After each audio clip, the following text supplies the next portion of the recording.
Hey you guys, welcome back to my channel for another video. Today I am going to share with you guys a look at the updated level 3 language arts curriculum from The Good and the Beautiful, and I do want to thank them for partnering with me on today's video.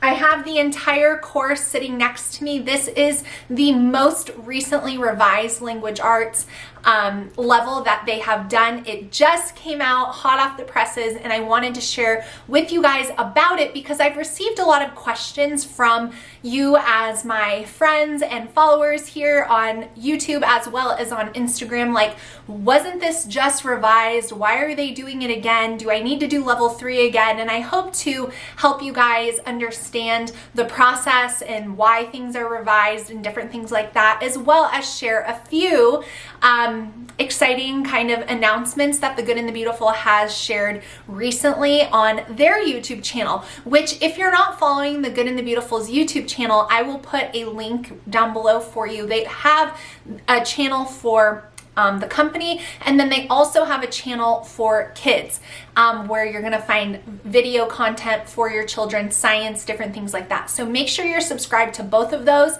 so you can keep up with The Good and the Beautiful, because they are always releasing and coming out with new and exciting things that are just, you know, they make us homeschooling moms really, really excited. So we're gonna talk about that, and then I'll show you guys a look at the level 3 language arts and kind of give you my thoughts on things. So this will be a little The Good and the Beautiful update for you. So before I show you guys a look at the inside of the level 3 language arts curriculum, I wanted to quickly talk about some recent things that The Good and the Beautiful has shared. So if you missed it, Jenny Phillips actually sat down and filmed a video on pruning and how The Good and the Beautiful is going through that process of pruning, which we know is a biblical principle, it's a biblical process that in order for more fruit to bear, we have to take off the old or things that aren't necessarily serving us well. And that is what The Good and the Beautiful is doing. Jenny talks about what things they're saying no to so that they can say yes to things that are being requested more often, are being asked for by the users of the curriculum. And she talks a lot about, she goes in depth.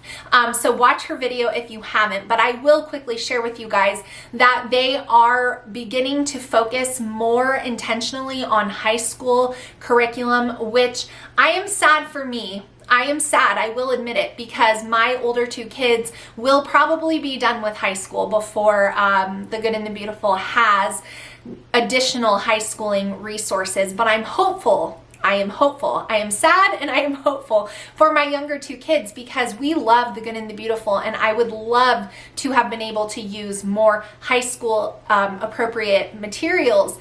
And so I'm excited to see what they have in store there. She also shared that they are focusing on the revision of history, which has been, let me restate that, the revision of the history curriculum, which has been on the radar for quite a while at The Good and the Beautiful, but wasn't necessarily the highest priority. So she goes in depth a lot in her video about what they're not doing anymore so that they can focus their time, energy, resources, finances, all of those things in a direction that is more asked for, more it needed out there. And so if you want to hear more about that, check out her video, which I will have their YouTube channel linked below where that video went. Jenny also announced in that video that she and the team at The Good and the Beautiful are going to be making more content for their YouTube channel, which I think is really exciting. There's The Good and the Beautiful does a very, very, very good job at their social media. And if you look at it and you look at the comparison of other companies and things like that, The Good and the Beautiful really does a beautiful job on their videos, their videography, all of that. And so just having more content available directly from the company is going to be awesome, especially for those of you who are newer to using The Good and the Beautiful and don't have necessarily the history that I have with using their curriculums. Now, the last thing that I wanted to touch on is a question that you guys message me often, and I get asked a lot why there are so many. This is the question that I receive. Why does The Good and the Beautiful revise their science units often? Why does The Good and the Beautiful revise their language arts levels often, or at least more often than you would recognize from other curriculum publishers? So the answer to that question is, it's really, what it boils down to is The Good and the Beautiful takes the feedback of the families that use it, and they want to make the curriculum the best academically, but also for us as homeschooling parents to streamline things, to make sure one level flows perfectly into the next level. And with The Good and the Beautiful being a newer, they're not really new anymore, but a newer curriculum company, there's going to be feedback that comes in from users over time that The Good and the Beautiful is going to say, okay, we would like to add this. We would like to add more color images. We would like to streamline this type of section so that it flows better from this one to this one. They take the feedback of their customers and the users of their products to heart. And that is one thing that sets The Good and the Beautiful apart, is that they hear from us. They recognize when they need to do things or make improvements or advancements. Now, I will say, as someone who has used The Good and the Beautiful language arts specifically from the original, like the original level that Jenny only created for her family and a few of her friends that then led to the company, I've used the original levels for my kids from grades like 1 to high school, and they're amazing. So it's not that they weren't great before, it's just anytime they revise something, they make it even better. So it's not something that you need to say like, oh my gosh, we just finished that level. Should we use the revised one if we just finished the old one? No, you should not. But if you have the option, let's say your child just finished language arts level 2, which was revised, and you are going into needing level 3, would you rather use the older version or the newer version? I personally would always go for the newer version just because it's going to be even better. It's not that the older one or the previous edition was bad or lacking, it's just the new one is better. And so I wanted to share that with you guys. Another thing that I've seen, because I've been an original The Good and the Beautiful user, is the science units. The science units used to be laid out differently. They used to have sheets that you had to kind of create your child's own science journal. Now they come bound in little notebooks for them. And just different things that they've done to the science units, not only in creating new ones on more topics, but revising older ones. For example, the safety unit. When I did the safety unit with my older kids, it didn't have any internet safety in it, like a whole section on it. The newer one does. And so it's not that the safety unit was bad before or that it was lacking, it's just that the new one got some really great information. And so that is what they do when they take a science unit or they take a language arts level and revise it. It's not taking out, it's more of laying it out differently upon the feedback of users like moms like you and I, and adding in more color, adding in a little bit more of a streamlined layout so you're not having to flip back pages. Little things that you probably don't even notice, but that once they change it, then you're like, wow, this actually is better. And so that is what I wanted to share with you guys. I wanted to officially say that because I get asked a lot about that. And so now let's jump into a look at the newly revised and released Language Arts Level 3 course book. So when you order Language Arts Level 3, you're going to get a course book. Of course, it all covers phonics, writing, reading, grammar and punctuation, spelling, literature, geography, and art, all in this beautiful course book.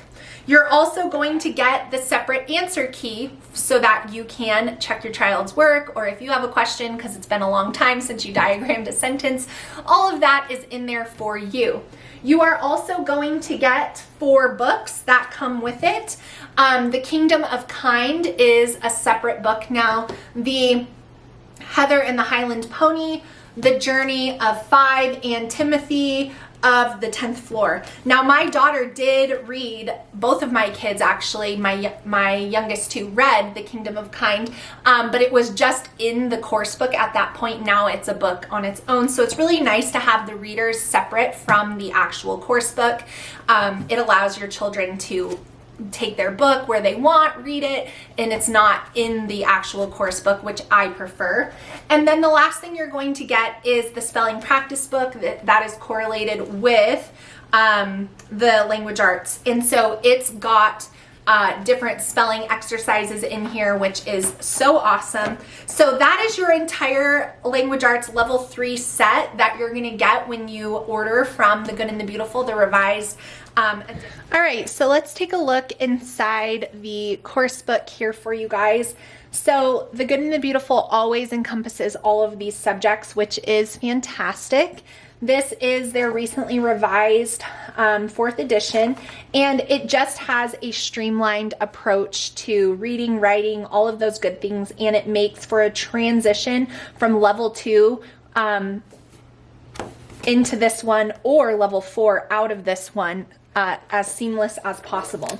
So right at the beginning, you're going to get your table of contents that's going to show you everything your child will be learning. It's got the different sections, which is great. At a glance, everything your child's going to be learning using this level, which is so fantastic. Then has the credits here for the different paintings. Every unit is going to have an overview, so that's going to give you an opportunity to see everything your child's going to learn. And as you can see, it's got that beautiful color that we know and love from The Good and the Beautiful.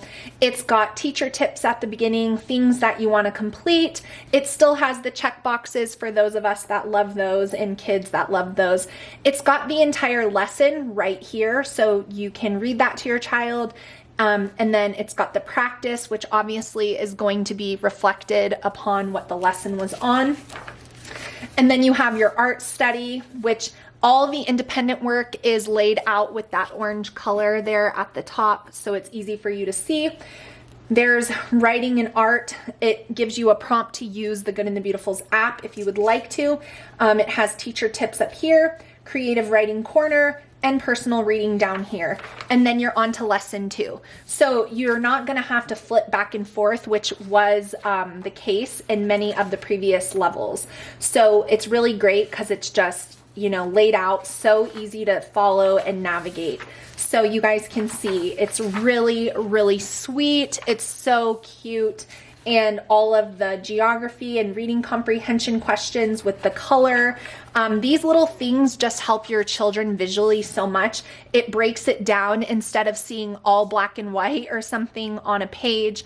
It can look daunting to a child. So having these colorful pictures and colorful letters and all that is just really wonderful. Not to mention the beautiful artwork that is contained all throughout The Good and the Beautiful's language arts. So it's really awesome. Now flipping back here to the page, the pages more toward the back, you can see like anything that needs to be cut out has these dotted lines. So it's just more seamless. It's so organized. It's visually appealing.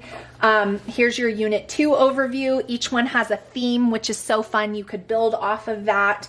All the different stuff your child will be learning.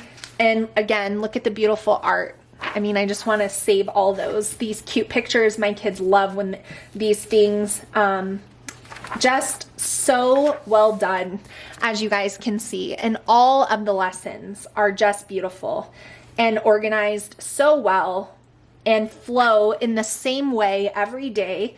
And what that does is it lends itself to your child being able to learn how to work independently, which is a blessing. So being able to know like, okay, I read my lesson and then I do my lesson practice is the beginnings of how your child will become a more independent worker. So I love it. I think it's beautiful, and if I could use this level again, I would.